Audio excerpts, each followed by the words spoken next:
के विदेश का एक आदमी था जिसका नाम था विक्टर सेरेब्रियाकोव।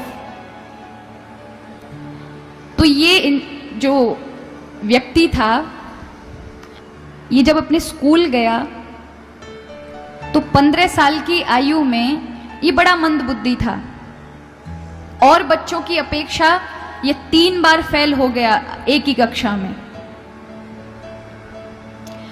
तो एक बार टीचर ने इनके माता पिता से कहा, माता पिता ने कहा कि आप ध्यान दें, लेकिन एक दिन टीचर को बड़ा गुस्सा आ गया। प्रिंसिपल ने इसे मार लगाकर कह दिया, तू डफर है, तेरा स्कूल आना ना आना बेकार है, तू कुछ नहीं बन सकता अपने जीवन में क्योंकि तू मंदबुद्धि है, तू मूर्ख है, निकल जा यहां से, अब मत आना।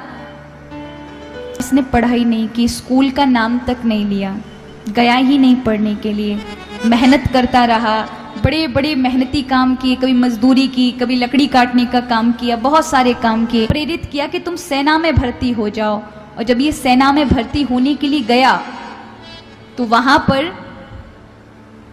एक आईक्यू लेवल चेक किया जाता है कि इसके अंदर कितनी इंटेलिजेंस, ये कितना इंटेलिजेंट है।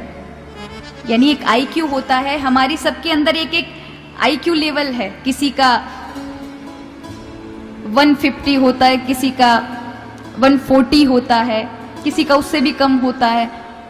जो आइंस्टीन था उसका 160 या 61 के आसपास था आईक्यू लेवल,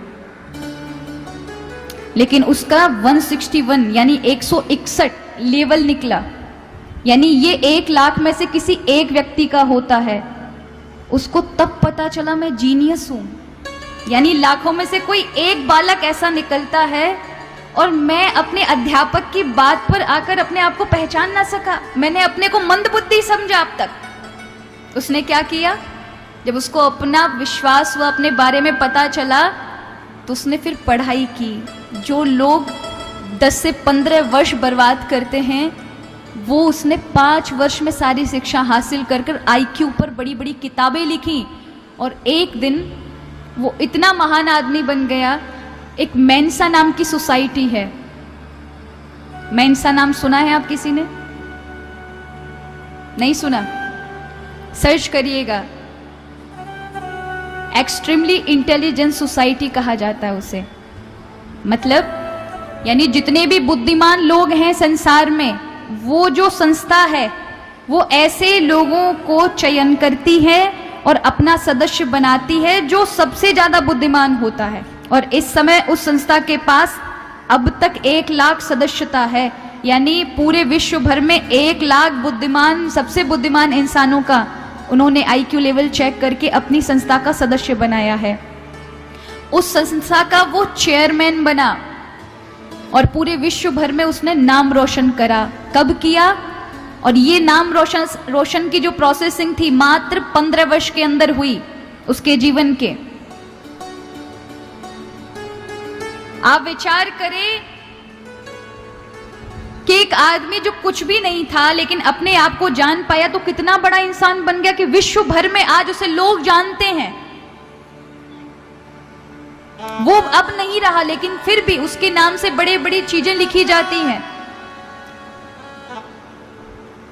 क्यों? क्योंकि उसने अपने अवचेतन मन को परिश्रम में लगाया। अब अवचेतन मन को कैसे जगाएं? उसके लिए आप जिस लक्ष्य की ओर अपने, अगर आपने बहुत सारे लक्ष्य बना रखे हैं, कई युवा इसलिए लक्ष्य तक नहीं पहुंच पाते क्योंकि उनको संदेह होता है कि हमने जो राह चुनी है इससे अच्छा मेरे मित्र ने जो चुनी थी वो चुनना चाहिए था, मैंने इंजीनियर बनने का सोचा है, मुझे डॉक्टर, तो भटक जाते हैं। फिर ना तो वो लक्ष्य तक पहुंच सकते, ना ये प्रकृति और परमात्मा आपका साथ दे सकते हैं। तो आप अपना एक निर्णय लें, आप क्या बनना चाहते हैं। अगर आप अध्यात्म राह में आना चाहते हैं तो फिर उसके बाद कोई दूसरी राह नहीं चुननी है, ये मन में आने ही नहीं चाहिए। लक्ष्य एक होता है। जो लक्ष्य बार बार बदल रहे हो, वाकई अभी आपको सोचना चाहिए उसकी ओर कि आप लक्ष्य पर नहीं हैं। जहां आपको उस लक्ष्य के प्रति लगाव, प्रेम नहीं है, समझिए आपका वो लक्ष्य है ही नहीं। जिस लक्ष्य के लिए हमारे अंदर प्रेम होता है वही हमारा लक्ष्य होता है। लेकिन जिस लक्ष्य को लेने